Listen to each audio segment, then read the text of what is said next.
What is up, you guys? Welcome back to another video. My name is Tyson, and in this video I finally picked myself up a new long-term project car. It's been a while since I've had an actual long-term project car, and the other weekend me and my dad went. It was around a 5-hour trip one way, and we picked up my new 1964 Chevrolet Corvair.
Alright, so I'll tell the story on how I came across this car. Basically, I was looking for another project car, and I like to be a little bit different because I don't like doing the same thing as everybody else, and a Corvair fit that pretty well. So just for fun, I threw an ad out on Kijiji in search of a Corvair, and I got a few bites here and there, but they were either overpriced or rusted right out. Eventually, I actually ended up kind of forgetting about the ad, and a few months went by. Then I got a message about this Corvair, and the pictures looked really clean, so I didn't waste any time.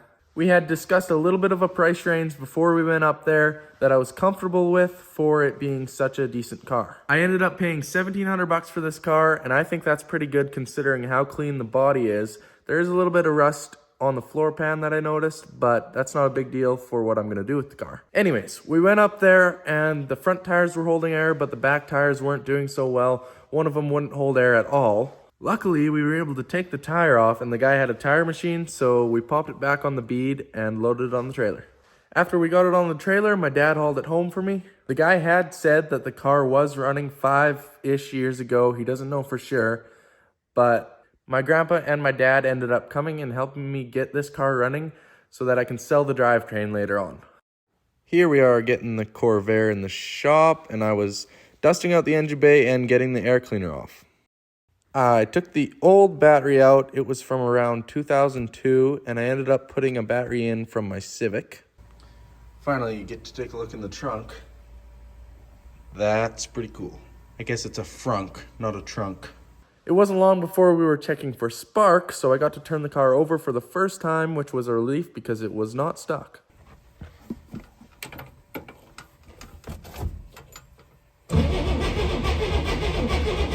We weren't getting any spark, so we checked the power to my coil, and it was good.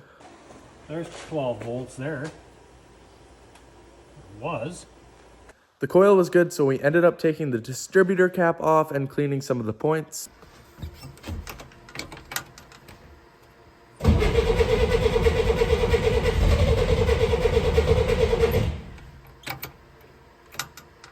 Here again?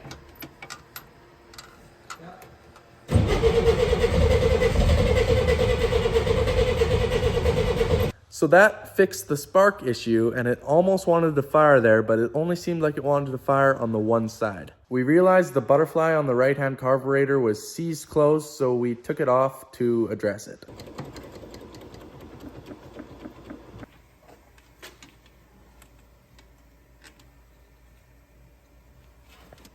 Yeah, I can see she's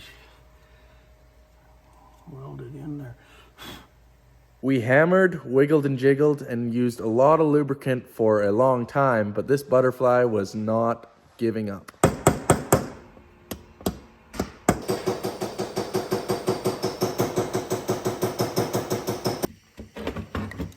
Eventually we were able to get it to move a little bit, but it was still a really hard struggle. We ended up putting it in the vise and that seemed to work best.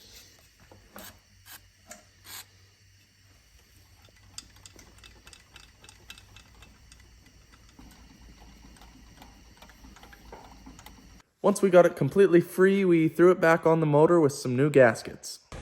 Give it.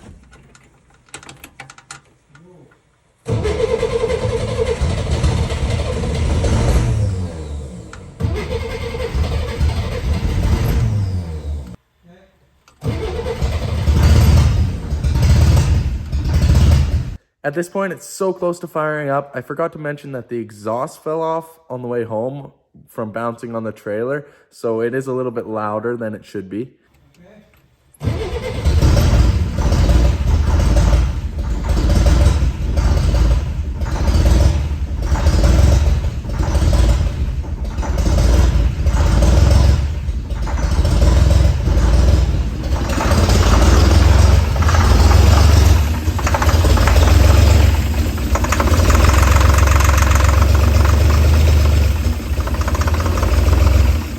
So there it was running, but it was running completely off starter fluid and it didn't sound really good. As you could hear, it was knocking pretty hard. So we just had to hope that that would go away. Give her?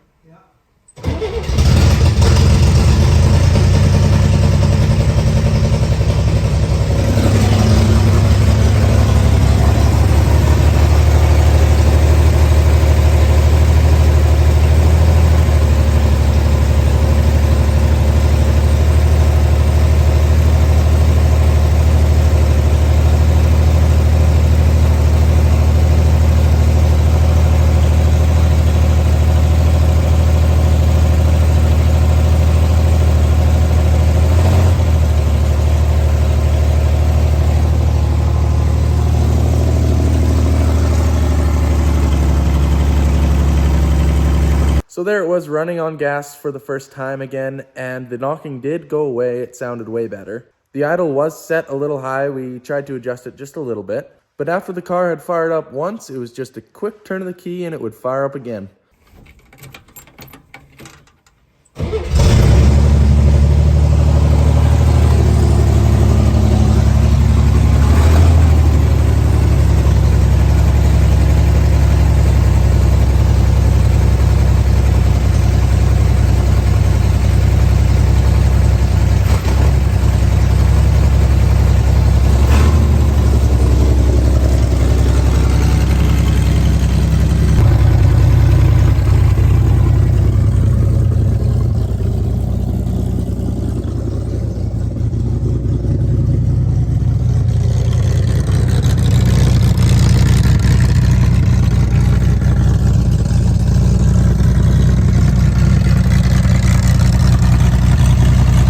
We didn't end up driving the car because the fuel lines must have been clogged or corroded because we couldn't get fuel from the actual tank. But I didn't need to drive the car anyways. I just needed the video of the motor running so I could post it for sale later on. I was kind of curious just to see how these cars would drive because they were labeled unsafe at any speeds. Now you guys are probably curious on why I want to sell this drivetrain and why the floors don't matter to me and just in general what I'm going to do with this car. It's not a secret anymore. I have posted it on my other platforms, but in my next video, I'm going to be purchasing a 2008 BMW M3. Now, this said BMW M3 was in a rear-end collision and was totaled off.